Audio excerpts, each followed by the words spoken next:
ఎందుకంటే ఆడపిల్లలకి అన్యాయం జరిగితే ముందుంటానని చెప్పారు. ఇప్పుడు ఎందుకంటే మాకు తెలియాల్సింది ఏంటంటే మీరే చెప్పారు తిరుపతి మహాసభల్లో కంపల్సరీగా వాలంటీర్స్ అక్క చెల్లెమ్మలతో సమానము, వాళ్ళకి అన్యాయం చేయను, వాళ్ళ కొట్టను, నేను 100% న్యాయం చేసేలా పోరాడుతా అన్నారు. ఇప్పుడు ఏంటి సార్ న్యాయం? ఎక్కడుంది సార్ న్యాయం? చెప్పండి మీరైనా దయచేసి. ఇంతమంది రోడ్డు మీద నిలబెట్టారే ఆడపిల్లల్ని, మీకు అనిపించట్లేదా? ఎప్పుడో ఒకసారి ఎవరో ఆడపిల్లల్ని ఏదో అన్నారని చెప్పి మీరు అందరి ముందు చాలా సార్లు మాట్లాడారు కదా. ఇప్పుడు మా గురించి మీరు మాట్లాడండి. ఎందుకు మాట్లాడరు?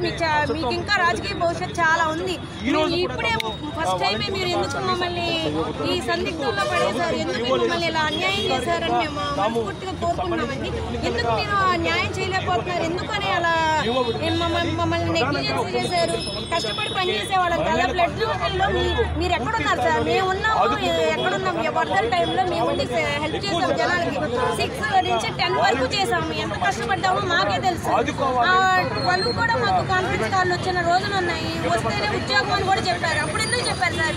మీరు న్యాయం వైపు మాట్లాడతారని మేము అందరూ అనుకుంటున్నారు. మేము జన సైనికులు అందరూ ఏమంటారంటే మా పవన్ కళ్యాణ్ సార్ మొన్న ఒక GHMC సంబంధించిన ఒక మున్సిపల్ కార్పొరేషన్ అబ్బాయి అన్నాడు, ఎవరు అన్యాయం చేస్తారో తెలియదు కానీ పవన్ కళ్యాణ్ గారు మాత్రం మీకు న్యాయమే చేస్తారని చెప్పారు. ఏది సార్ మాకు న్యాయం? మీరు ఎక్కడున్నారు సార్? ఒక్కసారి మా గురించి వినండి సార్. ఏదో మమ్మల్ని మీరు భూతత్వంలో పెట్టి లేదో మాకు దూరంగా ఉన్నారు, లేకపోతే వీళ్ళు మాకు దూరం కాదు, వీళ్ళెవరు మాకు సంబంధం లేదు అని అంటున్నారు. ఆ పార్టీకి మేము హెల్ప్ చేసి ఉంటే ఆ పార్టీ వచ్చేది కదా సార్. మీరు ఎందుకు అలా అర్థం చేసుకోవట్లేదు? ఇప్పుడైనా సరే మీరు ఒకసారి జనంలోకి రండి. ఒకసారి జనంలోకి వచ్చి వాలంటరీ వ్యవస్థ వలన మాకు ఉపయోగం ఉంది అంటేనే మమ్మల్ని పెట్టుకోండి సరే. మీరు పబ్లిక్ అడుగుతున్నారు, మీకు తెలియట్లేదు.